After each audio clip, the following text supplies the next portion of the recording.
Este paraje, en el siglo XVI, era el rincón preferido de un príncipe, que con 5 años ya demostraba su pasión por la naturaleza y por la caza. Le decía todas las mañanas a su madre: mamá, llévame a Aranjuez, que quiero jugar entre los árboles en busca de los gamos con su ballesta en la mano. El príncipe creció y se convirtió en uno de los reyes más poderosos de la historia. Felipe II, el prudente. Él tenía mucho trabajo, viajaba, pero siempre regresaba a este lugar donde construyó este palacio y estos jardines, en este lugar que tanto le recordaba a su madre.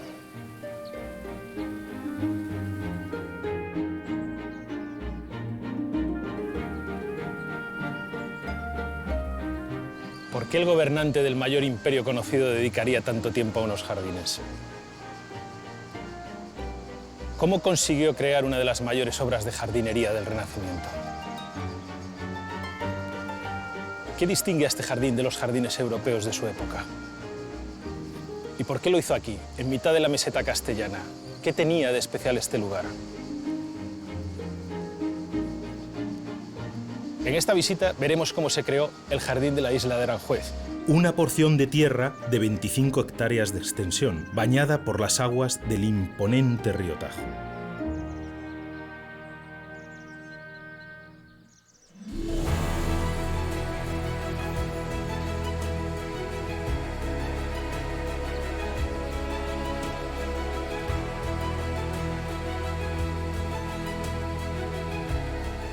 Aranjuez se sitúa en plena meseta central castellana, a 50 kilómetros al sur de Madrid y también a 50 kilómetros de Toledo. El emperador Carlos V lo utilizó como territorio de caza, pero fue Felipe II quien en 1560 lo convirtió en sitio real, uniéndolo al resto de residencias reales en una época en la que Madrid se había convertido en sede de la corte.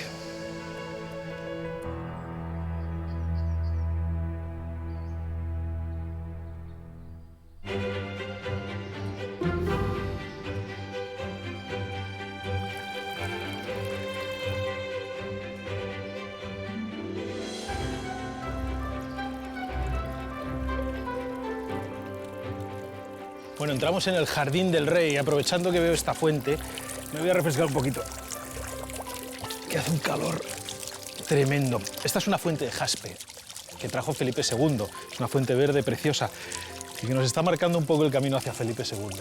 Vamos un poquito hacia allí.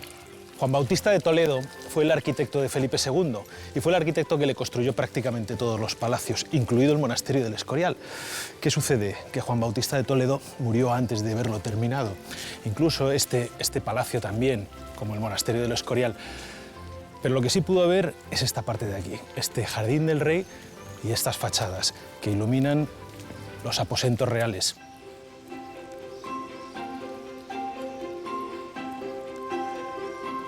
Esta terraza de aquí, esta terraza soleada, era la que utilizaba el rey para salir a dar paseos. Por eso se llama el paseadero. Y desde aquí el rey podía observar sus jardines, los jardines del rey, pero también los podía observar desde ahí arriba. Ahí arriba, sus habitaciones, los aposentos reales, tenían unas vistas maravillosas también sobre este jardín. Bueno, este jardín es curioso, hoy lo vemos abierto, pero en realidad en su época estuvo cerrado por una verja y unas trepadoras que convertían esto en un recinto cerrado, íntimo, misterioso, en cierto modo. También había algo peculiar, diferente a esta época, a estos momentos, que es que estos arcos estaban abiertos y había un paseo por donde también los días soleados, a la sombra, paseaba el rey. Este suelo que vemos aquí no es el original. Antiguamente había unas baldosas de barro rojo, con un pequeño vidriado cuadrado en el centro, que hacían de esto algo mucho más fresco, en las noches de verano, cuando se regaba. Yo creo que debía de ser bastante más agradable estar aquí con aquel pavimento.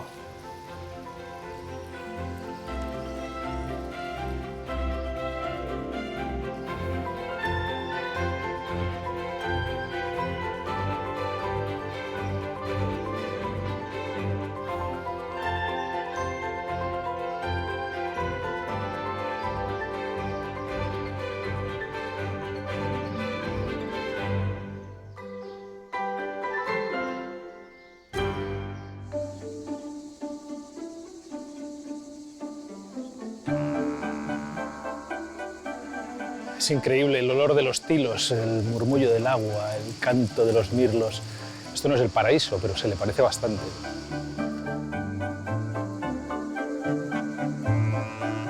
El jardín de la isla de Aranjuez es uno de los máximos exponentes de jardín llano italiano de la época.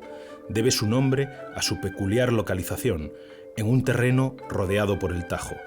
La bravura de sus aguas, que con frecuencia destrozaban lo construido, obligó al rey a dominar al río y lo consiguió gracias a su arquitecto real. Juan Bautista de Toledo, que además de la arquitectura dominaba la ingeniería hidráulica, dirigió la construcción de los diques que protegerían el jardín de las crecidas del río. Caminando por esta avenida uno puede imaginarse a Felipe II, un hombre serio, austero, pero también sensible. Una vez desde Lisboa le escribió a sus hijas: queridas hijas, me siento muy solo y lo que más echo de menos este año es el canto de los ruiseñores.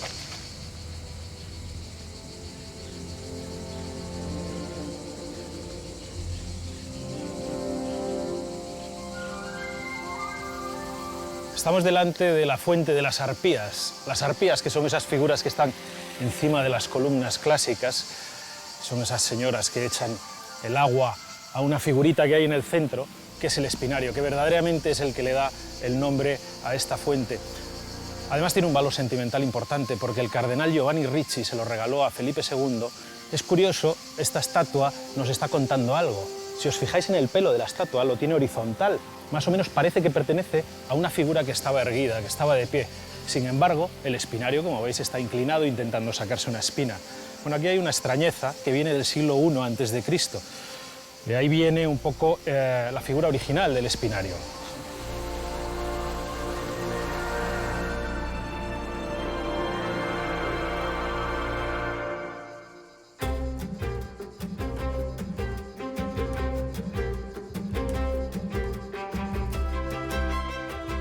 El jardín de la isla es un jardín con un trazado bastante peculiar. Debe entenderse como un espacio de transición entre los jardines del rey y de la reina, y una zona de huertas, sotos y bosques cercanos. El eje principal no es ni paralelo ni perpendicular a la fachada del palacio. A partir de ahí, el diseño es sencillo. Se establecen una serie de ejes transversales, y en los puntos de corte con el principal se ubican las plazas y sus fuentes. La orientación de las esculturas marca el sentido del recorrido del jardín. A ambos lados del eje, el terreno se divide en compartimentos rectangulares.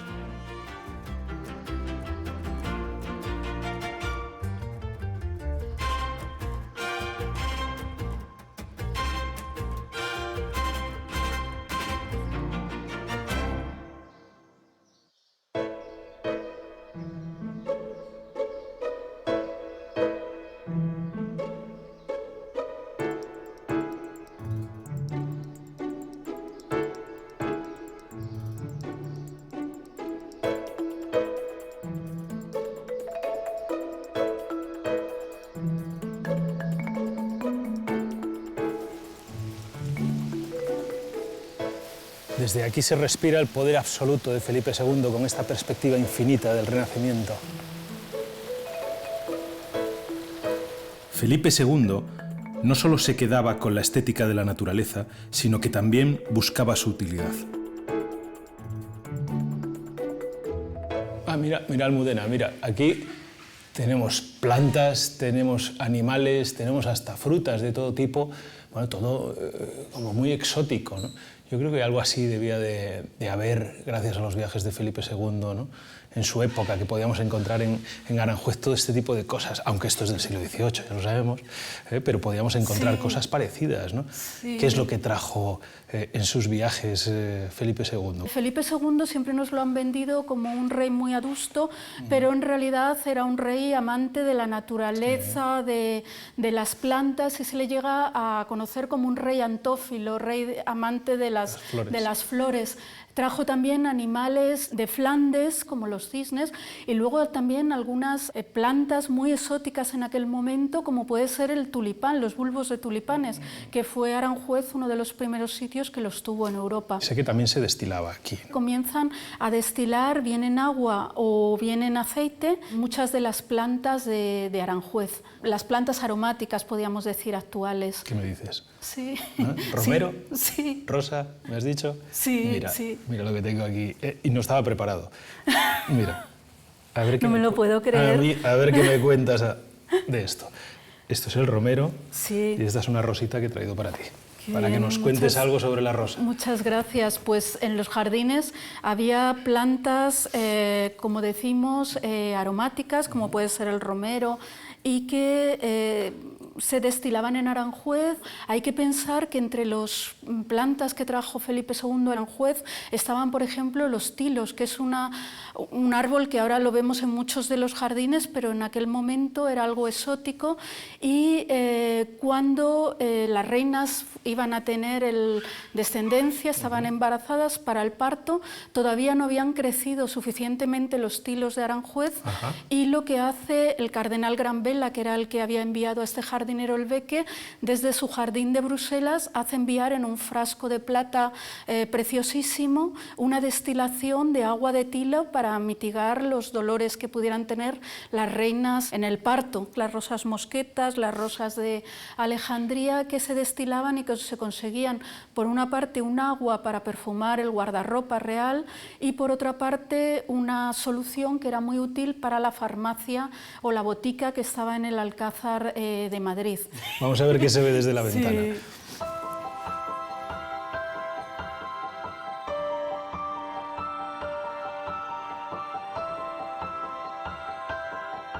La verdad que respirando estos aromas de Aranjuez no me extraña que intentaran capturar su esencia.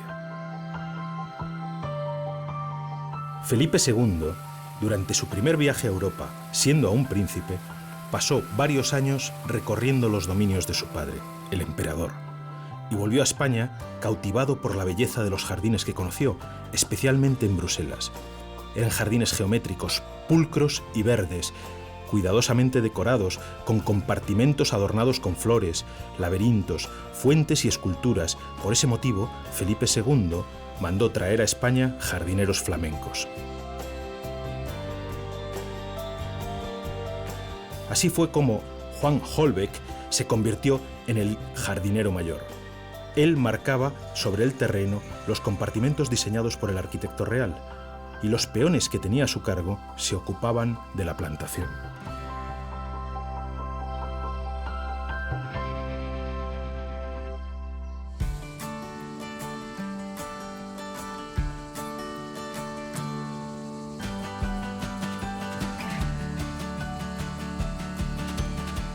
A Aranjuez llegaban árboles y plantas de toda España, pero también de parte de Europa, de Francia, de Flandes.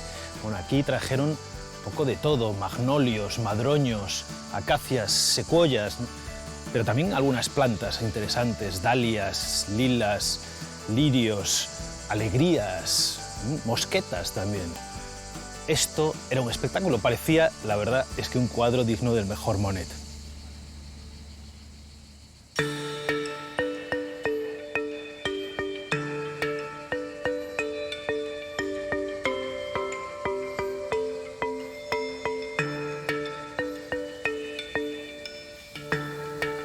Bajo este árbol se vio llorar a Hernán Cortés la noche que fue derrotado por los aztecas en México. El ahuehuete se conoce desde entonces como el árbol de la noche triste.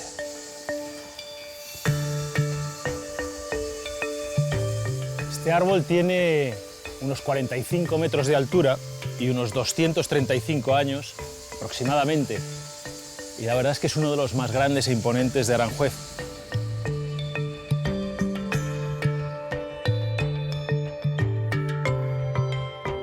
La emperatriz Isabel, madre del rey, gobernó largos años los reinos de España en ausencia de su esposo, pero sus deberes de reina no impidieron que se ocupara también de la educación de sus hijos. Felipe, que en aquel tiempo era un niño, se divertía acompañándola en todos sus viajes. y guardaría siempre el recuerdo de aquellos días felices que pasó pegado a las faldas de su madre.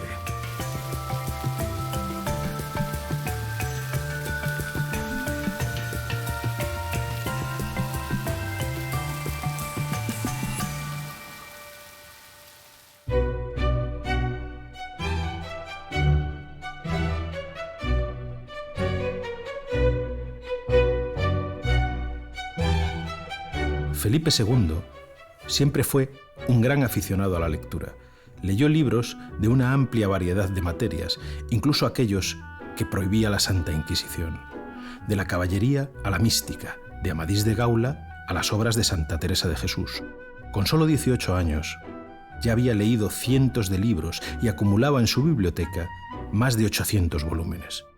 De hecho, el tesorero de la Casa Real le llamó la atención varias veces. Tanta lectura nocturna provocaba un gasto inusualmente alto en velas.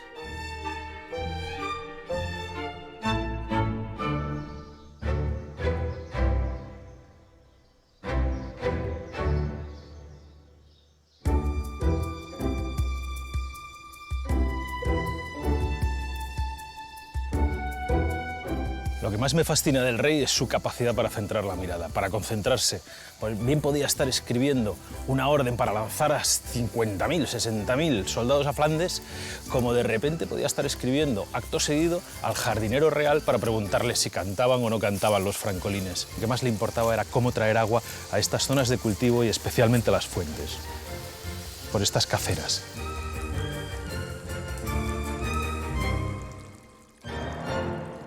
Arturo, te voy a enseñar cómo se abre una compuerta y para que tengas el honor de abrir. ¿Yo? De abrir cómo se riega los árboles tan grandes que tenemos aquí en nuestra. Bueno, no estará trucada, ¿no? No está trucada. Yo te hago un poquito. Mira, sí. Ahora, abrí. A ver. Fuerte. Ahora ya sé por qué me lo pedías a mí, ¿eh?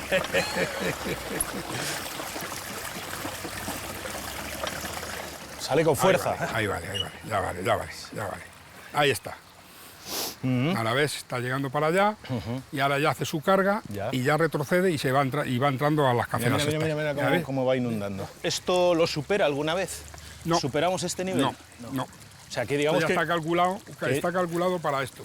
O sea, que en realidad riega por filtración un poco también, ¿no? Eso es. Mira dónde estamos. ¿Esto qué es? Esto es una cacera de agua principal que riega parte del jardín. ¿Y hasta dónde llega? ¿Qué distancia tiene? Llega más o menos 1,5 kilómetros de largo. 1 kilómetro que va circulando el agua. Sí, que va circulando así el agua. Pero esto está lleno de redes, subredes, hay una jerarquía, ¿no? Hidráulica. Por allí creo que está la Cometida, quizás. Sí, está el canal de las Aves, el canal de Sotomayor, que es el que abastece esta cacera, digamos, o acequia, como la que aquí se denominan caceras en Aranjuez. Y entonces de aquí van saliendo caceras secundarias y terciarias que van regando pues el resto de jardín. Lo que pasa es que no están tan construidas como esta, ¿no? Son de tierra. ¿Y esta de qué época es, esta que tenemos aquí? Esta pues del principio del jardín. Se ha ido restaurando, se ha ido haciendo, pero esta ya su diseño es del principio del jardín. Al lado de estas caceras es donde tenemos a lo mejor una vegetación más libre, más frondosa, ¿no? No, es igual, en todos lados. Aquí lo que se hace es un poco, digamos, ajardinar la zona de cacera y luego pues se riegan fuera de aquí, porque por aquí no traspasa el agua, lógicamente. Puedo entender que el riego por manta, inundación, ¿no? Sí, o manta, por inundación funcione bien para los árboles de gran porte, que bueno, reciben agua, pero los arbustos también viven bien con este tipo de riego. Ya te digo, con las caceras secundarias que tenemos, pues a mayor o menor medida pues les incrementamos el agua. Los arbustos, lógicamente, necesitan menos agua y los árboles más agua. ¿Y cada cuánto tiempo pues más eso, o menos? Dependiendo, los arbustos a lo mejor se riegan cada semana, los árboles cada 4 o 5 días o cada semana y hay algunas zonas pues cada 15 o 20 días. Hay algunos árboles frutales, hay algunos arbustos, como puede ser la mahonia, como puede ser el acanthus, como puede ser el cerezo mirabolán, que ahí hay uno. Ajá. Y bueno, y algún acer también. Y bueno, varias. Hay un nombre curioso, fotinias, ¿no? Que es el aguahuete. Y ese aquí en el Jardín del Príncipe hay bastantes, y de gran tamaño. ¿Ah, sí? ¿Cuánto? Pues el más pequeño medirá unos 30 metros de altura. Ya. Pero ya no solamente la altura, sino su copa. ¿Y fresitas siguen quedando por aquí? Sí, afortunadamente sí hay. ¿Sí? No solemos decirlo mucho, Porque si no vienen y nos la quitan, pero sí que hay praderas que en primavera sí que tienen la fresa, ¿Ah, sí? la fresa pequeña. Pero esa no se comercializa, ¿no? Digamos No, que no, es no, silvestre. es silvestre y no queremos que se enteren muchas Pues personas para que no... La hemos hecho buena. Claro, para que no nos la pisen ni nos la quiten. Bueno, en fin.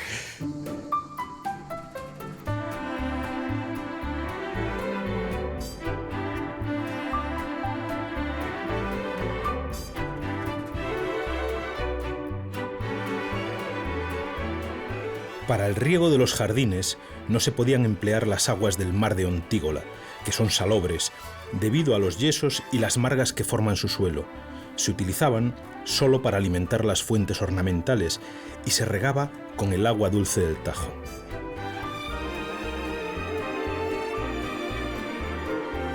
El sistema de riego por inundación, o riego a manta, era el idóneo para jardines de gran extensión, que se sigue utilizando hoy en día en ambos jardines.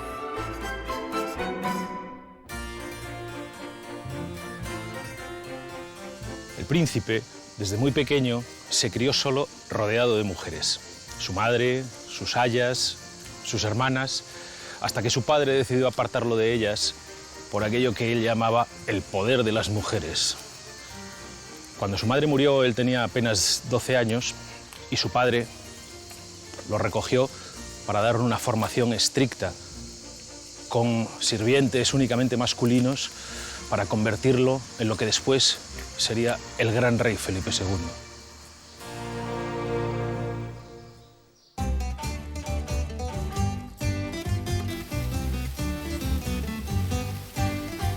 Felipe II tuvo suerte en casi todo excepto en el amor. Sus 4 mujeres fueron cuestiones de Estado y todas las 4 murieron antes que él. Solo una, la tercera, Isabel de Valois, consiguió enamorarle. Digamos, todos la adoraban, incluido él, por supuesto. Todos, excepto el tesorero, porque esta mujer tenía fama de desprendida. Todos los días utilizaba un vestido nuevo. Isabel y Felipe pasaban largas temporadas en Aranjuez, lugar que encantaba a la reina.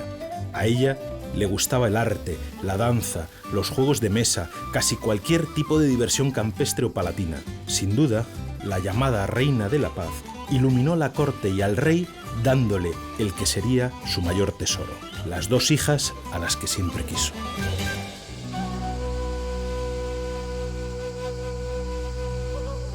El infante Carlos, único hijo varón de Felipe, fruto de su primer matrimonio, muere en el verano de 1568 y muy poco después muere la reina Isabel. Cuentan los informes de Palacio que aquella noche se vio a Felipe llorar desconsoladamente por algún rincón de estos jardines.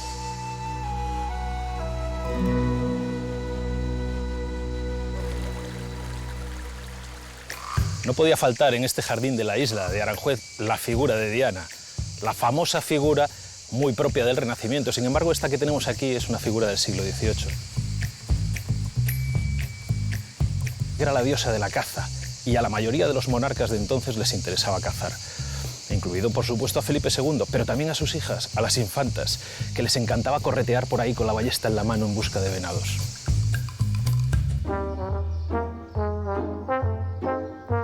A pesar de la pérdida constante de sus seres queridos, o debido a ello, Felipe II no dejó de trabajar y desde aquí montó una red de mensajeros extraordinaria que eran capaces de recorrer a caballo 150 kilómetros, es decir, en 2 días estar en cualquier punto de la península y en menos de 10 en cualquier punto de Europa. Esto sí que era, bueno, pues la alta velocidad del Renacimiento. Felipe II creó en su jardín el lugar perfecto para descansar, como decía su padre, de las fatigas del reinar. Todos los jardines rememoran el jardín del Edén. Y cuando ya Carlos V y sobre todo Felipe II decide hacer este magnífico jardín entre el Tajo y un canal artificial que es la Ría, le da esa forma de isla, pero la isla realmente lo que está evocando es la isla que había entre el Tigris y el Éufrates. Claro. Felipe II trae los primeros ejemplares de plantas americanas en esa época, uno de los primeros, y además aquí hacen experimentos de plantaciones. Estamos viendo estos grandes árboles que necesitarán un mantenimiento importante, ¿no? ¿Tenéis algún tipo de protocolo para mantenerlos, conocer, bueno, pues sus dolencias, ¿no? Sí. A ver, la vegetación es complicada, porque del jardín original, claro, 500 años después apenas se conserva. Hay algunos que están monitorizados, los tenemos, les hacemos, digamos, como unos pequeños taladros, entendedme, así, mira, veis ahí, por ejemplo, que están, sí. Este de aquí. Se les hacen controles pues, para detectar si tienen podredumbres en algún sitio, porque claro, es peligroso. Claro, cualquiera que lo viera ya... Las expediciones científicas del siglo XVIII trajeron ejemplares pues, de América, de Filipinas, las grandes expediciones de Mutis. En los barcos que venían cargados con esos plantones llegaban a Cádiz o a Cartagena y Aranjuez era el primer destino donde venían todos esos nuevos ejemplares que se querían adaptar a la geografía española. Pensad que España estaba completamente desarbolada en el siglo XVIII, fruto de las guerras, de la construcción naval. Estos son plátanos hispánicos. Sabéis que hay varias variedades de plátanos, el plátano occidentalis y plátano orientalis, que se diferencia fundamentalmente en la forma de la hoja y en el número de frutos que dan. Aquí en Aranjuez se plantan por primera vez los dos juntos porque se traen de América esos grandes plátanos occidentalis y se hibridan. Aquí se hibridan y nace el Platanus hispanicus, que es este. Es este, hispanicus. El hispánico. Y de aquí salen todos los plátanos que están repoblando absolutamente toda España. La verdad es que viene muy bien la sombra que hacen, pero bueno, y el porte, ¿no? Y la línea que genera, ¿no? Es un árbol muy agradecido, además, y muy típico de nuestro país.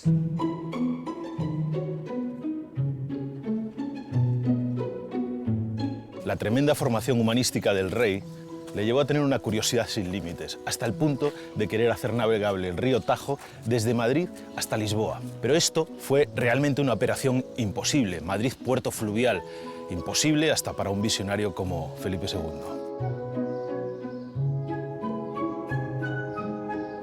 Este era el rincón preferido del rey. Siempre que podía se rodeaba de naturaleza y de vida.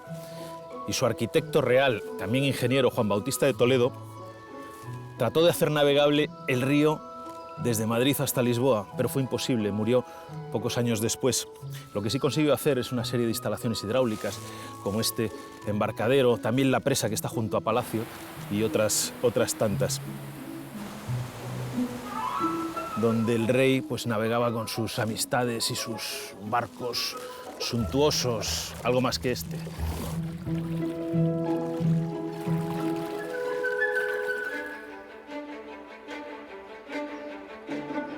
Hicieron falta más de 2 décadas y cerca de 1000 hombres al año para construir todo esto. Y además, un dato curioso es que se construyó con camellos. Eran los animales de carga y no los caballos ni las mulas.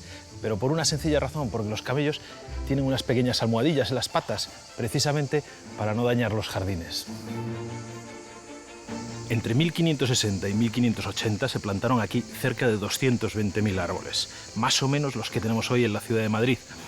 Por la frondosidad de estos árboles, tal vez por sus frutos o por el agua del río Tajo, llegaban aquí animales de todo tipo, venados, corzos, conejos, jabalís, hasta tal punto que la mayoría de ellos, bueno, algunos, formaban parte del menú diario de Felipe II, que no en balde murió de gota. Tras la muerte de su cuarta esposa, Felipe no volverá a casarse. Vivirá para gobernar y lo hará intensamente hasta el final de sus días, que llegarán en el Escorial, su mayor logro arquitectónico. Allí guardaba sus libros y su colección de obras del Bosco, y allí murió, abrazado al crucifijo de su madre y contemplando el último jardín que verán sus ojos, el Jardín de las Delicias.